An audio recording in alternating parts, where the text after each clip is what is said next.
gẹ́gẹ́ bí ènìyàn Ọlọ́run, ìwọ tó ń gbọ́ mi tó ń wò mí, gẹ́gẹ́ bí ènìyàn Ọlọ́run, mo fẹ́ kó yà wípé ọ̀rọ̀ Ọlọ́run, Bíbélì mímọ́, kò fi wá sínú òkùnkùn rárá, kò fi wá sínú òkùnkùn rárá, tó dẹ̀ pé the word of God has answers to all questions. Kò sí ìbéèrè tí ẹ fẹ́ béèrè láyé tí ọ̀rọ̀ Ọlọ́run Bíbélì tí kò ní ìdáhùn sí. Gbogbo ìbéèrè tí a lè máa béèrè pé kí ló ṣẹlẹ̀ tí ayé fi rí báyìí, báwo ló ṣe rí báyìí, kí ló ṣẹlẹ̀, kí ló dé tí gbogbo ayé dàrú, tí gbogbo ẹni rúdurùdu tí kò sí ẹnikẹ́ni tí a lè fi inú tán. Kí ni ó ṣẹlẹ̀ pé àwọn ènìyàn tágbé igbe owó ó ní àwọn ìpín káàkiri? Kí ló dé tágbé ìwà ìbàjẹ́, tágbé ọkùnrin bá ọkùnrin lò papọ̀? Kí ló dé tí obìnrin bá obìnrin lò papọ̀? Kí ló dé tí àwọn adigunjalè, kí ló dé tí àwọn agbénipa, kí ló dé tí àwọn kidnapper, kí ló dé tí gbogbo àwọn kan yìí ṣẹlẹ̀? Kí ni ó dé? Kí ni ó ń ṣẹlẹ̀ gangan? The word of God has perfect answer. Tó yóò di pé yẹ kọkàn rẹ kó balẹ̀. Ẹ jẹ́ ká lọ sínú ìwé mímọ́. Àkórí ẹ̀kọ́ tá a fi gbéyàwó ni the signs of his coming. The signs of his coming. Àmì wíwá rẹ̀. Àmì wíwá rẹ̀. Àmì wíwá ta ni? Ta ni à ń retí? Ta ni ó ń bọ̀? Èkíní ni pé Jésù Kristi Olúwa wa, ẹni tí a bí láì lọ́wọ́ ọkùnrin tàbí obìnrin nínú. Jésù Kristi Olúwa wa, ẹni tí ó lọ káàkiri tó wàásù ìjọba Ọlọ́run, tó sì wo onírúurú àìsàn, tó jí òkú dìde, ó mú arọ lára dá, ó la ojú afọ́jú, ó ṣe iṣẹ́ agbára, ó ṣe iṣẹ́ ìyanu, ó dẹ̀ jèrè ọkàn ènìyàn fún Ọlọ́run. Ó fún wa, ó mú ìgbàlà wá fún wa, ó mú ìgbàlà ọ̀fẹ́ ó mú wá fún wa. Jésù Kristi tí mo sọ̀rọ̀ rẹ̀ náà ni ẹni tí ajẹníyà nítorí àwa ẹlẹ́ṣẹ̀, a jẹ aláìṣẹ̀ níyà nítorí àwa ẹlẹ́ṣẹ̀. Jésù Kristi yìí òun náà ni ẹni tí a kàn mọ́ igi. Jésù Kristi yìí òun ni adé ní adé ẹ̀gún ní orí. Jésù Kristi yìí òun ni agún ní ọkọ̀ ní ẹ̀gbẹ́. Jésù Kristi yìí òun náà ni a fún ní ọtí kíkorò mu. Jésù Kristi yìí òun náà ni ó wí pé ó parí. Yẹn ni pé iṣẹ́ ìgbàlà gbogbo ènìyàn, iṣẹ́ ìgbàlà gbogbo ayé, ó ní ó parí lórí igi àgbélébú. Jésù Kristi yìí náà ni ẹni tí a sin ní ọjọ́ kẹta tí ikú ò ní agbá lórí rẹ̀. Ó jíǹde kúrò nínú ipò òkú. Ikú ò ní agbára láti dè mọ́lẹ̀. Jésù Kristi yìí ó jíǹde ní ọjọ́ kẹta. Jésù Kristi yìí ó gòkè lọ sí ọ̀run. Jésù Kristi yìí òun náà ni ó tún ń bọ̀ ní ẹ̀kejì. Òun ni mo sọ fún wa ní àárọ̀ yìí pé àmì wíwá rẹ̀, Jésù Kristi Olúwa, ó ń bọ̀ ní ẹ̀kejì. Bóyá aráyé fẹ́, bóyá aráyé ò fẹ́, bóyá ènìyàn fẹ́, bóyá ènìyàn ò fẹ́, Jésù Kristi Olúwa ó tún ń bọ̀ ní ẹ̀kejì. Bíbọ̀ rẹ̀ ní ẹ̀kejì yìí ó máa ní agbára lọ́pọ̀lọpọ̀. Bíbọ̀ rẹ̀ ní ẹ̀kejì ó máa ní agbára lọ́pọ̀lọpọ̀, torí pé kò ní dá wá ẹgbẹ́ bá ti kọ́ nínú ìwé mímọ́ pé yóò wá pẹ̀lú àwọn ogun ọ̀run àìkàìníye. Kí ló bọ̀ wá ṣé ó túbọ̀ láti wá wàásù ìrere ni? Rárá o. Ṣé ó tún bọ̀ láti wá jẹ́ òkú dìde ni? Rárá. Ṣé ó tún bọ̀ láti wá lajú afọ́jú ni? Rárá. Tó tún wá bọ̀ láti wá mú aláìsàn lára dá ni? Rárá. Ṣé ó tún bọ̀ láti wá fi àmì ẹ̀ pé òun ni Olúwa ni àgbé òun ni olùgbàlà? Rárá. Ó ń bọ̀ ní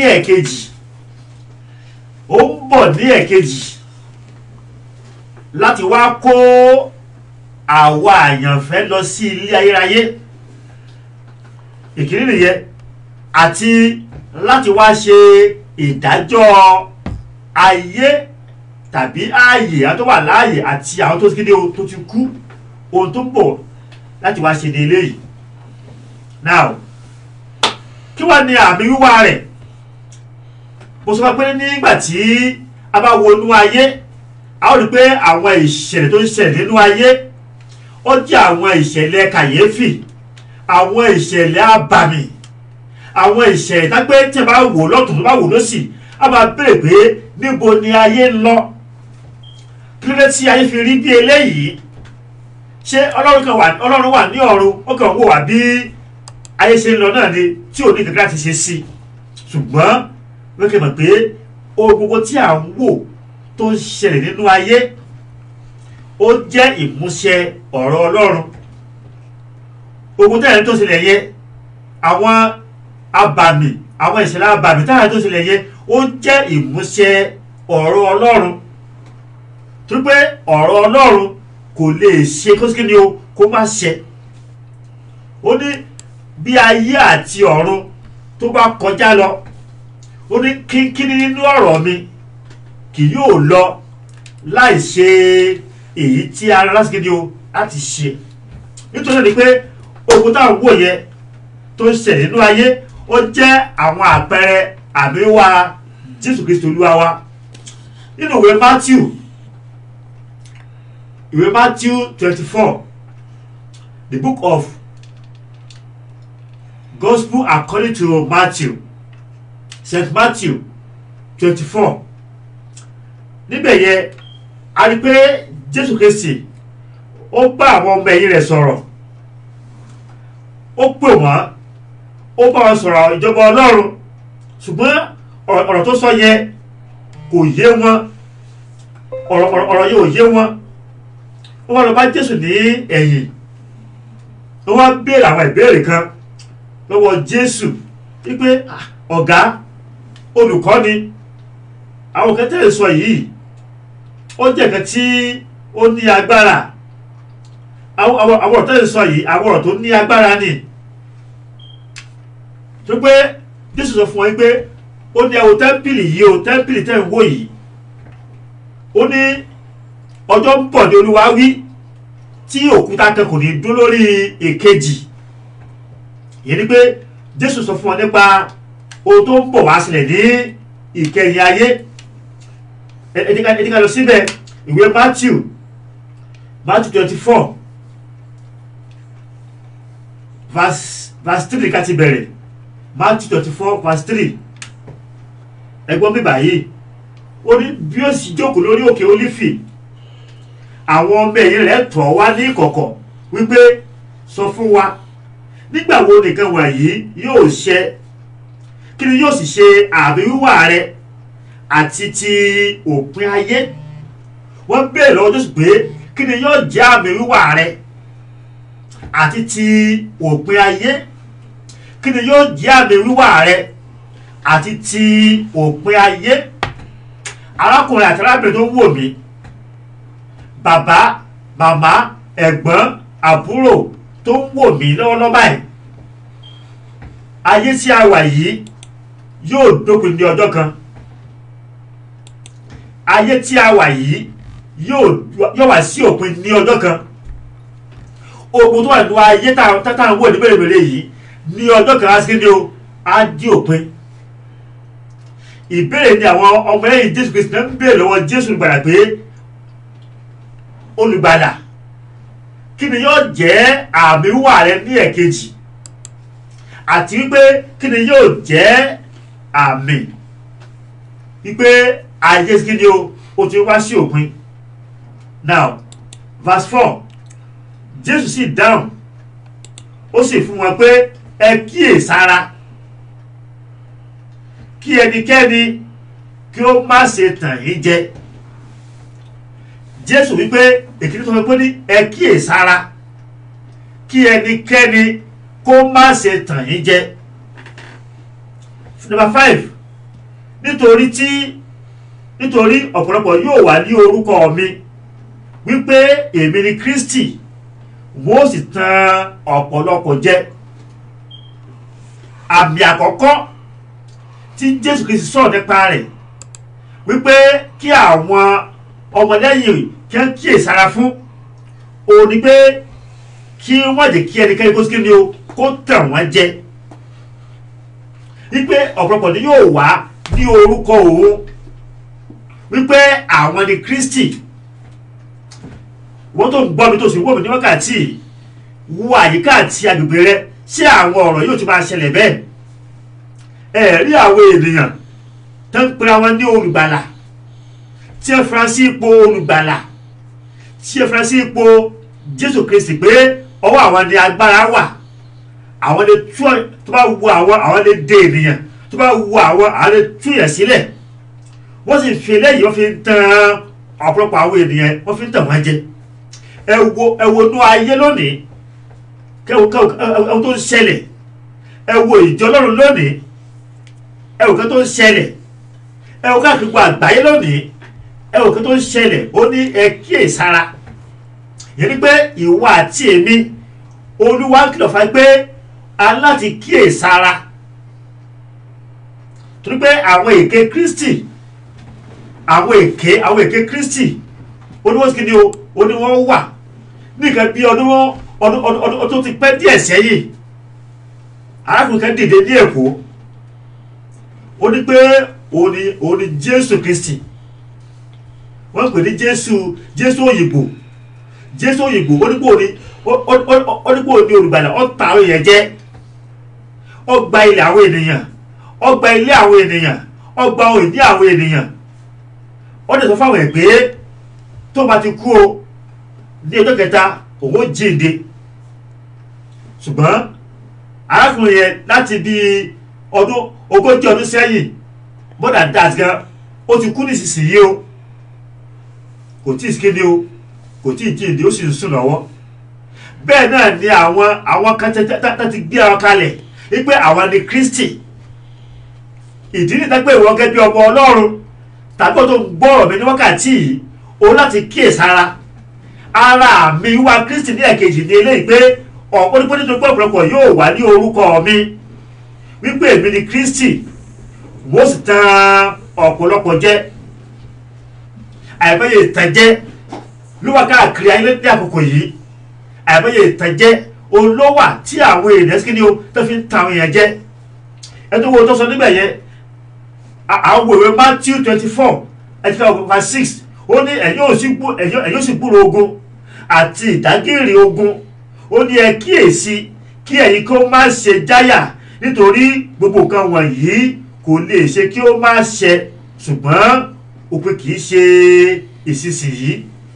Verse 7 nítorí pé orílẹ̀-èdè yóò dìde sí orílẹ̀-èdè àti ilé ọba sí ilé ọba, èèyàn àti àjàkálẹ̀ àrùn àti ìṣẹ̀lẹ̀ yóò sì wà ní ibi púpọ̀. Nígbà wo gẹ́gẹ́ ni Jésù yìí nígbà wo ni yóò dé? Arákùnrin àti arábìnrin ohun méjì ló lè ṣẹlẹ̀. Ohun méjì ló lè ṣẹlẹ̀. Bí ikú bá dé bá ènìyàn Jésù tiẹ̀ ó ti dé nìyẹn. Bí ikú bá dé bá ènìyàn Jésù tiẹ̀ ó ti dé nìyẹn. Ṣùgbọ́n Jésù Kristi yìí gbà tó bá dé yóò fẹ́ràn dé àwọn sánmà pẹ̀lú àwọn olórí áńgẹ́lì. Akọ́ pé àwọn òkú tó kúrú Kristi àwọn ní àkọ́jì dìde.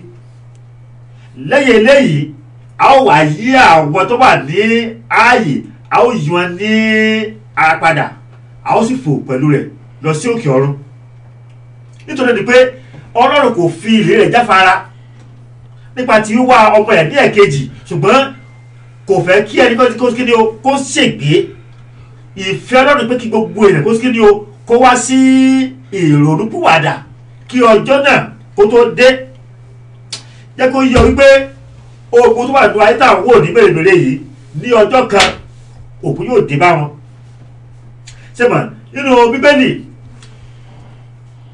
ti ṣe ọ̀rọ̀ Ọlọ́run òtítọ́, Jésù Olúwa ó ṣe àpẹẹrẹ ọkàn fún àwọn ènìyàn nípa bí o sì gbọdọ̀ wà ní ìjáfara.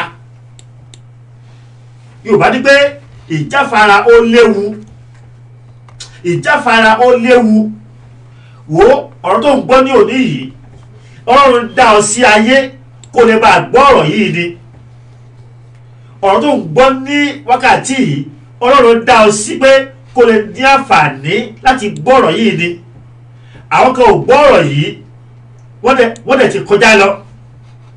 Ṣùgbọ́n ìwọ ní àǹfààní láti gbọ́ ọ̀rọ̀ yìí ní òní yìí pé kó lè bá ṣe àtúnṣe. Nínú ìwé Matthew 25, ìwé Matthew 25 verse 1, a rí pé Jésù Olúwa wa ó ṣe àpẹẹrẹ fún àwọn ọmọ ẹ̀yìn rẹ̀ níbẹ̀. Ó ṣe àpẹẹrẹ fún wọn níbẹ̀.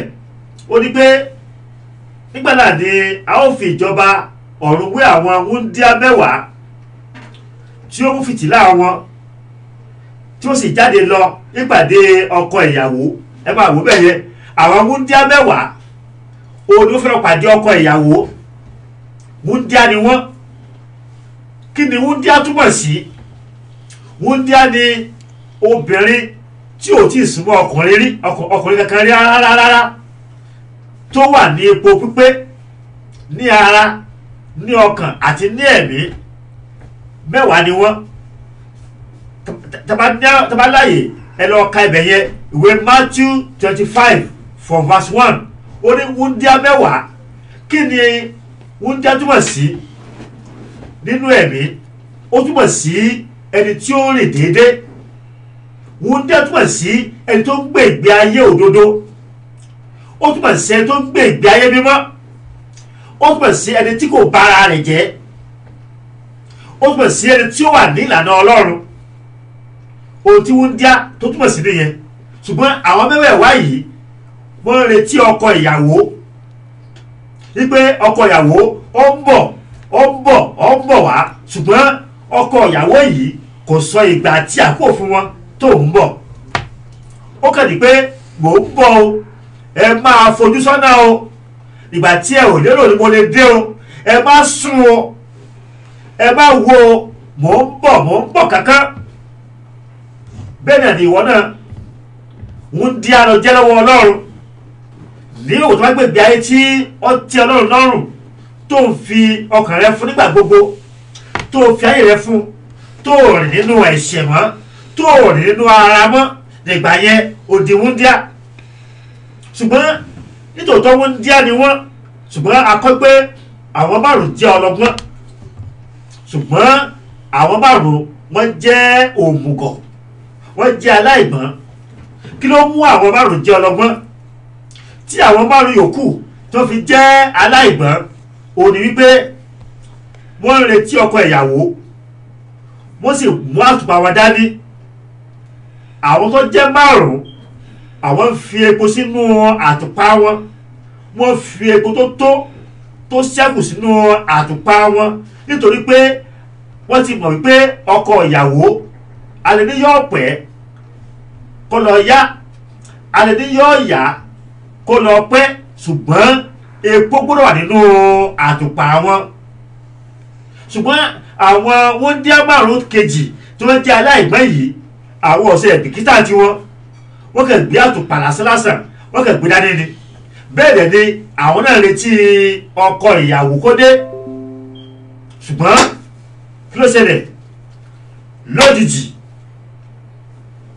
ọkọ ìyàwó dé. Nígbà tí ọkọ ìyàwó dé, àtùpà àwọn wúńdíá 5 tí wọ́n jẹ́ aláìgbọ́n, tí wọ́n jẹ́ aláìfiyèsí, tí wọ́n jẹ́ aláìkíyèsára. Tẹ́ bá rántí mo sọ ní inú ọ̀rọ̀ tí Ọlọ́run sọ ní last week pé watch and pray. Máa sọ́nà kó o sì máa gbàdúrà. Tó bá jẹ́ ọmọ Ọlọ́run, tó bá gbàdúrà tí o bá sọ́nà, tó o bá sọ́ra, àdúrà yẹn kò ní ní ìtumọ̀. Tó bá jẹ́ ọmọ Ọlọ́run tó ń lọ ilé ìjọsìn, tó ń ṣe ìṣòro, tó ń lọ orí òkè, tó ń lọ pẹ̀tẹ́lẹ̀, tó ń lọ etí òkun, tó mọ àdúrà gbà, tó sì ń ka Bíbélì rẹ̀ dáadáa, tí o bá fi ìkíyèsára kún, asán ni. Mo gbàdúrà lórúkọ Jésù, iṣẹ́ ìsìn rẹ níwájú Olúwa kò ní já sí asán. Mo gbàdúrà lórúkọ Jésù, ò ní gbẹ̀rì tìjú. Àwọn oúnjẹ márùn-ún tó jẹ́ aláìgbọ́n yìí lójijì ó ní àtùpà wọn olóògùn iná lọ. Àkókò yìí náà ni ọkọ ìyàwó dé. Wọ́n láti lọ bá àwọn tó ní àtùpà tó ní epo, àwọn ẹni epo ní àtùpà tó ní extra dání. Wọ́n lọ bá gbé ẹ jọ̀ọ́ ẹ fún adé díẹ̀ nínú epo tí kí àwọn oníkàsí kí ni o kálíbà àrí àtùpà láti lọ pàdé ọkọ ìyàwó. Ṣùgbọ́n wọ́n ní pé àwọn mọ̀ ṣe o kó bà jẹ́ pé ẹ̀ẹ́fì tí kó bá ti wá ẹ jọ̀ọ́ ẹ lọ ra epo tí. Mo gbàdúrà lórúkọ Jésù pé ìwọ́n tó ń wò mí sẹ́ ò ní sí àṣedànù. Mo ní ò ní sí àṣedànù. Nígbà tí àwọn wúndíá márùn-ún yìí máa fi lọ láti lọ ra epo, ọkọ ìyàwó ti dé. Àwọn wúndíá márùn-ún tó jẹ́ ọlọ́gbọ́n tí wọ́n ní epo nínú àtùpà wọn, àwọn ti bá ọkọ ìyàwó, wọ́n ti bá wọn lé. Wọ́n ti lọ bá ọkọ ìyàwó jẹ́ àsì. Ṣùgbọ́n àwọn márùn-ún yẹ pẹ̀tẹ́ máa dé, wọ́n ti rẹ epo tó wọ́n lè po rà. Pẹ̀tẹ́ máa dé wọ́n kẹlẹ̀ kókókókókókókókó. Ọkọ ìyàwó pé ta ló ń kẹlẹ̀kùn? Àwa ní sá. Àwa wúndíá márùn-ún tí epo tó nínú àtùpà wa ní àwọn oníbo sọ́ọ̀rì o. Oníbo sọ́ọ̀rì o, ó ní àti ti ilẹ̀kùn. Bẹ́ẹ̀ ni ẹ ò ní àǹfààní láti wọlé. Ìyẹn ni pé ìwọ tó ń gbọ́ mi ní wákàtí ìjẹ́ epo wà nínú àtùpà rẹ. Kí ni epo tá à ń sọ̀rọ̀ nípa rẹ̀ yìí? Epo náà ni ìfẹ́ Ọlọ́run, ìgbé ayé wà mímọ́. Ẹ̀mí mímọ́ gangan ni epo yìí. Epo tá à ń sọ yìí, ẹ̀mí mímọ́ gangan ni epo. Ọ̀pọ̀lọpọ̀ ayé tí àwọn èèyàn gbé lónìí, ìgbé ayé òfo ni, ìgbé ayé kòròfo tí ò sí kankan nínú ẹ̀ ni. Àwọn náà retí pé Jésù ń bọ̀, ṣùgbọ́n wọ́n fẹ́ jayé sí pé Jésù ń bọ̀, wọ́n fẹ́ gbádùn sí. Wọ́n wà ní ẹsẹ̀ kan inú ilé, wọ́n wà ní ẹsẹ̀ kan ìta. Ó lè wà ní ẹsẹ̀ kan inú ilé kó wà ní ẹsẹ̀ kan ìta, kò pọ́síbù. Ohun tó ní pé o gbọ́dọ̀ wà nínú Jésù gangan, kó o gba Jésù ní Olúwa àti Olùgbàlà rẹ. I'm telling you, ó lè máa ṣe ẹbọ kó o máa ṣe ògùn kó ní kó wà nínú Jésù, kò pọ́síbù. Kò ṣeé ṣe. Ìsídà ó ní pé o lè sin ọ̀gá méjì náà. Ó ní wàá mú ọ̀kan, wàá fi ọ̀kan sílẹ̀ ni. Ìdá kó o mú ayé pé òkè ayé ìgẹ̀gẹ̀ kí ni o fẹ́ jayé ní àjẹ pé àwọn ènìyàn pé wọ́n làwọn jayé mọ̀ jayé ẹ̀rẹ́ kò ní jayé o. Kágbé wọn jayé ni àwọn tó ti ń jayé láti kẹ́tọ́ bí wa, láti ń jayé kẹ́tọ́ bí wa, wọ́n ti jayé pa, wọ́n ti jayé run. Ṣùgbọ́n ẹnikẹ́ni ò jayé, ayé gan ló ń jẹ ènìyàn. Ayé gan ló ń jẹ ènìyàn. Nígbà tó bá pẹ́ ayé bá jẹ́ ní ọjọ́ kan wà á dẹ̀ pakọ̀. Níbo lè yẹn lọ?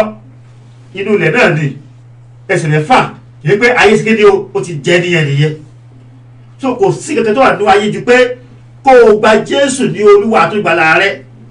Kó o ronú ibi tí o lọ lẹ́yìn ayé yìí. Bó kí ẹ̀ lo 120 years nínú ayé, ní ọjọ́ kan yóò kó o lé. Kí ẹ̀ kásí pé tí ìrántá wà yìí, kí ẹ̀ lo 500 years, mi ò tí ì rẹ́ tó lo 500 years, mi ò tí ì rí. Ẹ bá ti ń pẹ́ gan wá tí ló bí 120 gan, o gan máa tọrọ ọkùnrin pé ẹ̀jọ́ ikú ṣe kí ni ó kú ṣe wá pa òun. Torí náà ni pé má jẹ́ àwọn wúńdíá márùn tó jẹ́ òmùgọ̀ jẹ́ ọlọ́gbọ́n àwọn àmì tí à ń lọ́rọ́ báyìí. Ẹ wo àwọn wòlíì èkì bẹ́ẹ̀ ṣe ń bayé jẹ́, ẹ wo àwọn èdè bẹ́ẹ̀ ṣe ń fi orúkọ Olúwa bẹ́ẹ̀ ṣe fi ń bayé jẹ́, ẹ wo àwọn ènìyàn bí wọ́n ṣe ń fi orúkọ Olúwa bayé jẹ́. Àṣẹ wa mọ ẹtọ́lọ́run pè mẹtọ́lọ́run ṣe pé àṣẹ ó kọ́kọ́ sí kéde ó kàn sáà ń ṣe náà ni.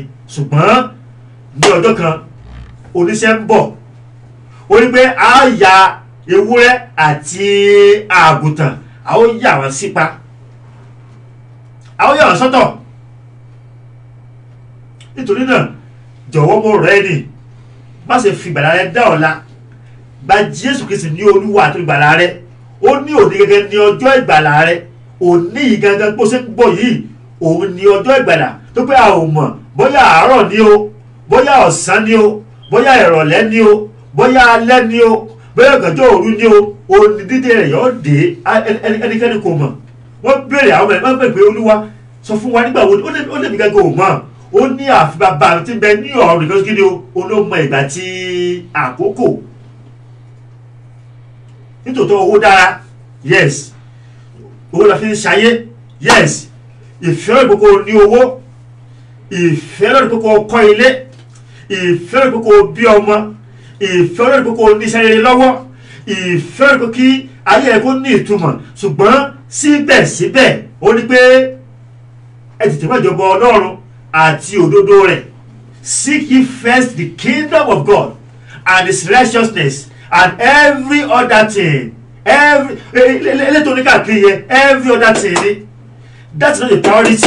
Your priority is the kingdom of God, where you will spend your eternity. Ibi tó ti lo ayérayé rẹ ni ó yẹ kó mú ọ ní ọdún jù. Wọ́n tó sì ń wọ́ ògo káàkiri, ògo owó ọ̀sáfẹ́ lówó, ọba àpààyàn lówó, ọba àfẹ̀jẹ̀ lówó, or you don't care. Wọ́n bèrè owó tábí owó ẹnìkan. Wọ́n ní pé bàbá yẹn ní bàbá yẹn máa ń ṣe iṣẹ́ awo ní bàbá ṣé ẹ bá ṣe ògo fáwọn èèyàn. Ó ní òwò kì í ṣe o, ṣùgbọ́n òun gbọ́ nípa rẹ̀. Àwọn ní òkè èwo lẹ gbọ́ pa rẹ̀. Ó ní onírúurú lọ́wọ́ ó wá dàpọ̀ kan níbẹ̀. Ó ní kan wà bẹ́ẹ̀ tẹ́ pé tó bá ṣe fún ènìyàn, ó ní ẹni yẹn, ó ní yọkọ̀ sùn, ó ní àsùn ní bẹ́ẹ̀dì ẹ̀ náà ni a lè ṣe nǹkan yẹn.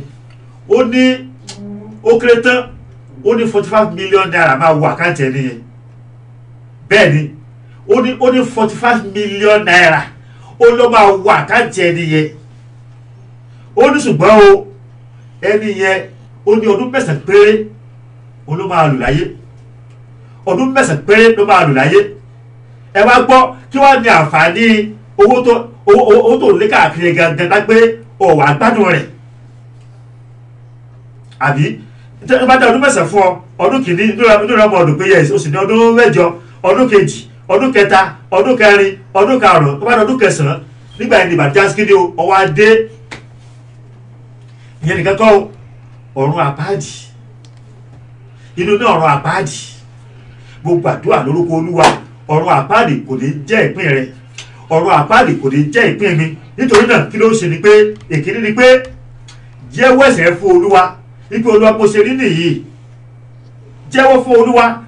Kó o tó jẹ́wọ́ yẹn gan, Ọlọ́run gan mọ ara ẹ tó jẹ́, tó pé òun ni olùmọ̀ràn ọkàn, adídúróde olùmọ̀ràn ọkàn ni ó mọ̀ ọ́, ó mọ̀ ojú ṣe mara rẹ lọ. Ọ̀rọ̀ tó o ti sọ jáde, ọmọ tó o sọ jáde lọ́wọ́ báyìí, tó pé èkíní pé mọ̀ pé o jẹ lẹ́ṣẹ̀, jẹ́wọ́ ẹ̀ṣẹ̀ fún Ọlọ́run, kó ẹ̀ṣẹ̀ yẹn sílẹ̀, jẹ́wọ́ Jésù ní Olúwa àti olùgbàlà rẹ, tó pé ní ọjọ́ kan ọ̀fẹ́ la ẹnu yẹ ẹni òní ṣe ń là, wà fẹ́ la ẹnu yẹ kókó jẹ́wọ́ ẹni òní ṣe ń là fún ọmọ, ó sì ní àǹfààní báyìí torí pé Jésù ń bọ̀ ní ẹ̀kejì o. Wò ó, ìjọba ayé kò sí kéde kò lè dá dúró, alágbára ayé kò lè dá dúró, alágbára ayé kò sí alágbára. Àbí ta ni ẹ tó ní bó ṣe wẹ́ ni ẹ mọ̀ wẹ́ ẹ tó ní agbára ká pé yóò ní pé kí ni ọmọ mọ̀. Mo fẹ́ rí ẹni yẹn, tí bá rí ẹni yẹn màá gbà pé alágbára ni. Wípé ókè o, ilẹ̀ ọ̀la gbọ́dọ̀ mọ́, kí lẹ̀ wá sú kó sú, mo wá ẹni tó lè ṣe nǹkan yẹn tó lè pàṣẹ pé ilẹ̀ gbọ́dọ̀ mọ́ bọ́ ibi ò tí ì rẹ́ nìyẹn o mi ì tí ì rí wọ́n lè ní pé kí òjò àwọn ní kó má rọ̀ ṣùgbọ́n ẹni tó lè pé kí ọjọ́ má ṣe yọ mi ò tí ì rí ẹni yẹn ni pé agbára kágbára kankan kò lè dá wíwá Jésù Kristi kò lè dá dúró gba Jésù lọ́wọ́ àti gbàlà rẹ o ó ní ọ̀nà òtítọ́ àti ìyè bẹ̀rẹ̀ sí ṣe bẹ́ẹ̀ lórúkọ Jésù ó máa dára fún ẹ mo ní orúkọ rẹ àwọn kọ sínú ìwé ìdàgbòtàn lórúkọ Jésù wàá rí àánú gbà mo ní lórúkọ Olúwa wàá rí àánú gbà oore ọ̀fẹ́ yìí tó ń gbọ́ yìí lórúkọ Jésù kò ní kápò ní orí rẹ because oore ọ̀fẹ́ lágbà ló ní àánú lórí gbà àìmẹ́fẹ́ gbọ́rọ̀ yìí tí wọ́n á ní àǹfààní bẹ́ẹ̀ tẹ́síkìlì ó tó fi kọjá lọ ṣùgbọ́n wọ́n ní àǹfààní yẹn ó sọ lórí ìgbẹ́ ó sì mí lórúkọ Jésù wàá rí àánú gbà ó ti rí bẹ́ẹ̀ Jésù Kristi Olúwa wa àmín. Now ká tó máa lọ a ní àwọn prayer point kan tí a bá gbà jọ̀wọ́ má fi àdúrà yìí ṣeré rárá má fi àdúrà yìí má fi ṣeré fẹ́ kó o gba àdúrà yẹn dáradára and as you pray this prayer God Almighty will meet you at the point of your need in the mighty name of Jesus and your life your situation shall not remain the same again in the mighty name of Jesus. You see the first prayer tí wọ́n fẹ́ ká gbà èyí ni pé dúpẹ́ ní ọwọ́ Ọlọ́run dúpẹ́ ní ọwọ́ ibi tó wà náà ni wò ó dúpẹ́ ní ọwọ́ Ọlọ́run ipò Olúwa dúpẹ́ ní ọwọ́ rẹ Olúwa dúpẹ́ ní ọwọ́ rẹ Olúwa dúpẹ́ ní ọwọ́ rẹ fún oore ọ̀fẹ́ ńlá èyí tó fi dá mi sí dúpẹ́ ní ọwọ́ Ọlọ́run wa dúpẹ́ pé Olúwa dúpẹ́ ní ọwọ́ rẹ. Father, I thank you for your protection since the beginning of this year. Say, Father, I thank you. Father, I thank you. Father, I thank you. Father, I thank you. Begin to say, Father, I thank you for your protection over me, over my family, over my loved ones. I thank you for protection. I thank you, O Lord. While I go out, you are with me. While I'm inside, you are with me. Everywhere I find myself, I thank you because your defense presence is always with me. Everybody ní ọwọ́ Ọlọ́run, everybody ní ọwọ́ Ọlọ́run, dúpẹ́ ní ọwọ́ Ọlọ́run kó Olúwa ṣe, Olúwa ṣe, Olúwa ṣe, Olúwa ṣe, máa dúpẹ́, máa dúpẹ́, máa dúpẹ́, máa dúpẹ́, máa dúpẹ́, máa dúpẹ́, máa dúpẹ́. Say, Father, I thank you for your protection over me, over my family, over my loved ones in the mighty name of Jesus. Thank you, Father. In Jesus' mighty name, I pray. Amen. Say, Father, in the name of Jesus, save me from impending danger that is coming to befall the world. Pé Bàbá Olúwa ní orúkọ Jésù Kristi, Olúwa pa mí mọ́, èmi àti ilé mi, Olúwa pa mí mọ́ lọ́wọ́ ìdààmú, lọ́wọ́ àjálù tó ń bọ̀ wá jálù ayé. Olúwa pa mí mọ́, àtèmi àti ilé àti ọ̀nà mi. Olúwa pa wá mọ́, Olúwa pa wá mọ́, Olúwa pa wá mọ́ lọ́wọ́ ìjàmbá, lọ́wọ́ àjálù tó bọ̀ wá jábọ̀ ayé. Olúwa jọ̀wọ́, Olúwa pa wá mọ́, Olúwa pa wá mọ́, Olúwa gbàdúrà yẹn, gbàdúrà yẹn jọ̀ọ́, gbàdúrà yẹn, gbàdúrà yẹn pé Olúwa pa mí mọ́, Olúwa pa mí mọ́ àtèmi àti ẹbí àti ará àti ọ̀rẹ́ lọ́wọ́ àjálù àti wàhálà tó ń bọ̀ wá bọ́ ayé. Olúwa pa wá mọ́, Olúwa pa wá mọ́, Olúwa pa wá mọ́, Olúwa pa wá mọ́, Olúwa pa wá mọ́, Olúwa pa wá mọ́, Olúwa pa wá mọ́ ní àárọ̀, pa wá mọ́ ní ọ̀sán, Olúwa pa wá mọ́ ní ìrọ̀lẹ́ wọ̀, Olúwa pa wá mọ́ ní ìyálẹ̀ta, Olúwa pa wá mọ́ ní àṣálẹ́, Olúwa pa wá mọ́ ní ọ̀gànjọ́ òru, Olúwa pa wá mọ́ lọ́wọ́ ewu rírí, lọ́wọ́ ewu àìrí. Olúwa pa wá mọ́, Olúwa pa wá mọ́, Olúwa pa wá mọ́, Olúwa pa wá mọ́, Olúwa pa wá mọ́. In Jesus' mighty name we have prayed. Amen. You will pray and tell God again. Say, Father, I commit the rest of this year into your hand. Protect me and my loved one in the mighty name of Jesus. Ipe Olúwa, eléyìí tó kù nínú ọdún yìí, nínú gbogbo wàhálà àti ìdààmú, gbogbo àjálù ibi, àrélù ibi, lórúkọ Jésù àtèmi àti ẹbí àti ará mi, Olúwa pa wá mọ́, Olúwa ṣe ààbò lórí wa. Ibi ó kéré ni, ibi ó pọ̀ ni, Olúwa má jẹ́ kó jálù wá. Gbogbo ìdààmú òpin ọdún, gbogbo ìdààmú òpin ọdún, gbogbo wàhálà òpin ọdún, ní orúkọ Jésù. Olúwa bá rere jìnnà, máa gbàdúrà bẹ́ẹ̀, máa gbàdúrà, máa gbàdúrà, máa gbàdúrà, máa gbàdúrà in the name of Jesus. Máa gbàdúrà, máa gbàdúrà in the name of Jesus. Máa gbàdúrà, pray, pray, pray, pray and tell God. Commit the rest of this year into the hand of God. That Father, protect us, O Lord. Me and my loved ones. Father, protect us from every sin and unseen danger. Father, Lord, protect us in the mighty name of Jesus Christ. I commit the rest of this year to your hand, O Lord. Father, let your divine protection be my life in the mighty name of Jesus. No weeping, no cry, no sorrow in the mighty name of Jesus. No cry, no sorrow, no weeping in the mighty name of Jesus. In Jesus' mighty name we have prayed. Amen. Amen and amen in Jesus' name. You will pray and tell God again. Say, Father. Say, Father. Father, disappoint my enemy and let their evil plan turn against them in the mighty name of Jesus. Say, Father, disappoint my enemy. Disappoint my enemy and let their evil plan turn against them in the mighty name of Jesus. Ipe Olúwa, jẹ́ kí àwọn ọ̀tá mi kó gba ìjákulẹ̀. Gbogbo ìpinnu ibi wọn lórí mi, lórí ilé mi, lórí iṣẹ́ mi, lórí ìjáde mi, lórí ìwọlé mi. Olúwa sọ di asán. Jẹ́ kí èrò ibi wọn, jẹ́ kí ìpinnu ibi òkùnkùn tí ọ̀tá Olúwa jẹ́ kó yí lé wọn lórí. Máa gbàdúrà bẹ́ẹ̀, máa gbàdúrà bẹ́ẹ̀ ní orúkọ Olúwa. Ọlọ́run mo képe lórúkọ Jésù. Ìwọ ni Ọlọ́run, ìwọ ni alágbára. I pray, Father, disappoint my enemy in the mighty name of Jesus Christ. Let their evil plan turn against them in the mighty name of Jesus. Oh, Father, Lord, let my enemy be disappointed in the mighty name of Jesus Christ. Turn their evil plan against them in the mighty name of Jesus Christ. Gbogbo ìpinnu ibi wọn, gbogbo àbá ibi wọn, lórí mi, lórí aya, lórí ọmọ, lórí iṣẹ́, lórí ìránṣẹ́ mi. Olúwa sọ di asán. Jẹ́ kí ọ̀tá mi kó ṣera rẹ̀. Lórúkọ Jésù, gbogbo ọ̀tá ire, gbogbo ọ̀tá ayọ̀, gbogbo ọ̀tá ìbùkún, gbogbo ọ̀tá ìgbéga, gbogbo ọ̀tá oríire mi. Lórúkọ Jésù, Olúwa jẹ́ kó rí ìjákulẹ̀. Lórí ọ̀rọ̀ mi, jẹ́ kó rí ìjákulẹ̀. Jẹ́ kí ìpinnu ibi wọn, Olúwa jẹ́ kó yí lé wọn lórí. Back to sender in the name of Jesus. Every evil arrow of the enemy, back to sender in the mighty name of Jesus. Arrow of sickness, arrow of death, back to sender, back to sender. Arrow of failure, back to sender in the name of Jesus. I reject every evil plan of the enemy for me and for my family in the mighty name of Jesus Christ. Father, I pray, disappoint my enemy in the mighty name of Jesus. Father, I pray for all my viewers right now. Let their enemy be disappointed in the mighty name of Jesus Christ. Don't allow the power of enemy to overcome them in the mighty name of Jesus Christ. Fight their battle. Fight their battle, fight their battle, fight their battle in the name of Jesus. Fight their battle in the mighty name of Jesus Christ. Fight their battle. Olúwa jẹ́ ogun ayé wọn. Gbogbo tó ń gbọ́ mi, gbogbo tó ń wò mí lọ́wọ́lọ́wọ́ lórúkọ Jésù lórí wọn. Jẹ́ kí ọ̀tá kó mọ̀fo, jẹ́ kó kò mọ̀fo. Gbogbo ìpinnu ọ̀tá lórí wọn tó ń wò mí, tó ń gbọ́ mi yìí kó di asán. Lórúkọ Jésù, ọ̀tá yìí kó ṣera rẹ̀, ọ̀tá yìí kó ṣera rẹ̀, ọ̀tá yìí kó ṣera rẹ̀. Gbogbo kòtò ikú, kòtò ìdààmú, kòtò wàhálà, kòtò àdánù, kòtò òfò, kòtò àbọ̀bọ̀ rere ọ̀tá gbẹ́sílẹ̀ fún ọ lórúkọ Jésù. Ọ̀tá kó máa jì sí, ọ̀tá kó máa jì sí lórúkọ Jésù. Mo ní poison tọ́tá gbélé yẹn fún ọ, olóò máa gbé jẹ.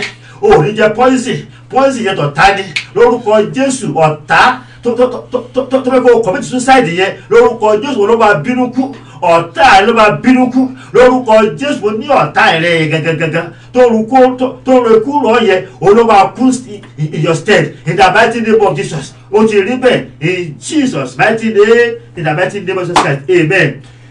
The last but not the least, you will pray this prayer. Say, I decree and I declare I will not suffer loss of any member of my household in the mighty name of Jesus. Say, I decree and I declare by the authority in the name of Jesus, I will not suffer any loss of any member of my household in the mighty name of Jesus. So mo pa ní àṣẹ, mo sì wí pé lórúkọ Jésù, ẹnikẹ́ni nínú ẹbí mi ò ní sọnù, aya mi ò ní sọnù, ọkọ mi ò ní sọnù, ọmọ mi ò ní sọnù, ẹbí mi ò ní sọnù, gbogbo àwọn olólùfẹ́ mi kò ní sọnù. Máa gbàdúrà yẹn lórúkọ Jésù. Pray in the mighty name of Jesus. Pray that prayer. Say, I decree and I declare in the mighty name of Jesus, I will not suffer loss of any member of my household in the mighty name of Jesus Christ. Oh, riba baba shakaya masutonia. Mo gbàdúrà lórúkọ Jésù. wọ́n tó gbọ́ mi tó gbọ́ mi yìí lórúkọ Jésù ò ní sọ ẹbí nù, ò ní sọ ará nù, ò ní sọ ọkọ nù, ò ní sọ aya nù, ò ní sọ ọmọ nù. Gbogbo àwọn olólùfẹ́ rẹ lórúkọ Jésù, àwọn tó rí tínú wọn dùn, àwọn tó rí ọ tínú wọn dùn lórúkọ Jésù, ò ní sọ nìkẹ́ni nù. Dédúkò ní ọdún yìí lórúkọ Jésù, inú ilé rẹ, inú ilé mi, ohun ẹkú ò ní sọ, ohun ẹkú ò ní sọ, ariwo ẹkú ò ní sọ lórúkọ Jésù. Ẹ bá ní ká kú ní kọ́ lọ kú dànù lórúkọ Jésù. Gbogbo tó ikú wọ́n tó ń lálàá ikú lórúkọ Jésù. Ẹtọ́ rẹ ikú sí ẹyẹ lórúkọ Jésù, ikú kó mú lọ lórúkọ Jésù. Wọ́n tó ń lálàá ikú yẹn lórúkọ Jésù. Àlẹ́ tó ń rẹ iṣẹ́ ikú sí ọ lórúkọ Jésù, ikú kó mú lọ lójijì lórúkọ Jésù. Ó ti rí bẹ́ẹ̀, ó ti ṣe bẹ́ẹ̀. In Jesus' mighty name, amen. Let me give you a bonus.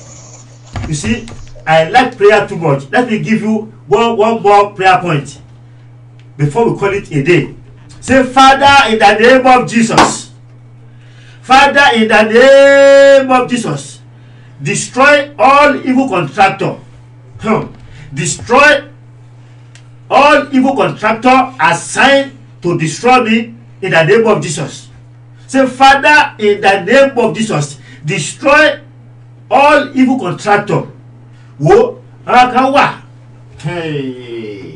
àwọn kan máa ń gbẹ́sẹ̀ ṣe, wọ́n ní ẹ bá wa báyẹ̀ ẹ̀jẹ̀, wọ́n ní ẹ bá wa pádànù, wọ́n ní ẹ bá wa ṣe bẹ́ẹ̀ bẹ́ẹ̀ bá ṣe tọ̀ fún àwọn evil contractor nìyẹn. Wà ní pé Father, in the name of Jesus, destroy all evil contractor assigned to destroy me. In the name of Jesus. Gbogbo alágbàsí òkùnkùn tá a gbé iṣẹ́ ní lọ́wọ́ láti bà tèmi jẹ́, Olúwa àtẹ tó ní iṣẹ́ àti kọ̀ǹtráktọ̀, Olúwa kọlù wọ́n, Olúwa kọlù wọ́n. Gbàgbàdúà, gbàgbàdúà, gbàgbàdúà, gbàgbàdúà, gbàgbàdúà. In the name of Jesus. Father, I pray in the name of Jesus Christ, destroy all evil contractor assigned to destroy me, assigned to destroy my family. Destroy them in the mighty name of Jesus Christ.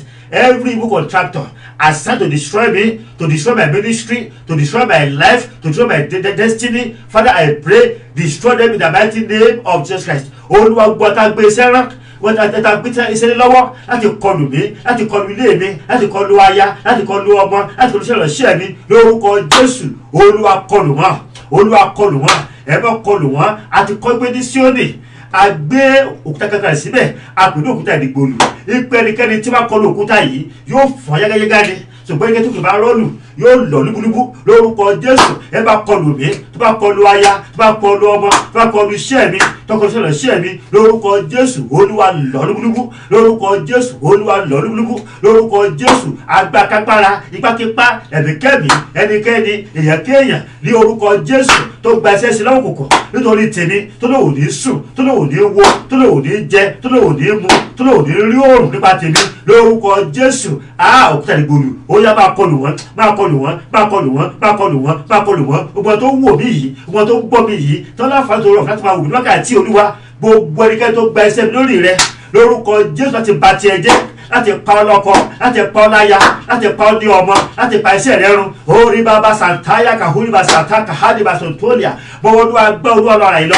Gbogbo ẹ̀jẹ̀ Jésù Kristi mo gbàdúrà irú àwọn ẹ̀dá bẹ́ẹ̀ lórúkọ Jésù fúnra rẹ̀. Olúwa kọlù wọ́n, Olúwa kọlù wọ́n, Olúwa kọlù wọ́n. Gbogbo iṣẹ́ ibi olórúkọ Jésù Olúwa dá padà sí wọn, Olúwa dá padà, Olúwa dá padà, Olúwa dá padà, Olúwa dá padà, Olúwa dá padà, Olúwa dá padà. A ti kọ́ wípé ẹnikẹ́ni tó bá gbẹ́ kòtò sílẹ̀ Olúwa ló máa jì sí lórúkọ Jésù. Gbogbo kòtòkòtò tọ́ta bá gbé sílẹ̀ fún mi, fún aya, fún ọmọ, fún ìṣẹ̀ránṣẹ́ mi, fún ọjọ́ iwájú mi, fún destiny mi lórúkọ Jésù fúnra wọn ni kò jì sí, ni wọ́n jì sí, ni wọ́n jì sí. Olúwa àwọn Ọlọ́run ní gbogbo ọ̀nà lórúkọ Jésù Olúwa máa jà fún wa. Ọlọ́run gbọ́ àdúrà, ẹ̀ mọ́ ṣe bẹ́ẹ̀, ó ti rí bẹ́ẹ̀, kò yí padà. Àṣì ọ̀run gan Jésù Kristi Olúwa wa. Àmín, àmín, àmín lórúkọ Jésù Kristi. Ògo ni fún lókè ọ̀run. Mo gbàgbọ́ pé Ọlọ́run ti bá ayé yín pàdé. Mo gbàgbọ́ pé ayé yín kò ní bákan náà mọ́ lẹ́yìn tó ti gba Jésù ní Olúwa tó gbàlà rẹ̀. Ohun tó kẹ́nà ni pé má jókòó sí ilé, lọ sí ibi tí wọ́n ti ń kọ́ ẹ̀kọ́ Ọlọ́run ní òótọ́ àti ní òdodo. Bible teaching church tí wọ́n ti kọ́ ní ọ̀rọ̀ Ọlọ́run, tí ọmọ tó rọ̀ Ọlọ́run bá pè wọ́n náà fúnra rẹ̀ ó lè dá dúró, ó lè máa ka Ọlọ́run, ó lè máa nínú òfin Ọlọ́run lọ síbẹ̀. Bó lè ṣe ń ṣe léyìí, gbogbo àdúrà lórúkọ Olúwa ọlọ́mọ ogun, orúkọ rẹ a ó kọ sínú ìwé ìrọ̀gùtàn lẹ́yìn ọ̀rẹ́ lẹ́yìn ayé yìí, ìjọba Ọlọ́run a ó sì fèrè jẹ títí ọjọ́ mẹ́jọ táwọn tó pàdé ara wa. Ilé tó kù nínú oṣù yìí, ilé tó kù nínú ọdún yìí, gbogbo àdúrà lórúkọ Jésù ayọ̀ ló fi lò títí ọjọ́ mẹ́jọ. I commit you to the hand of God. Till then, remain blessed, the Lord. Bye bye.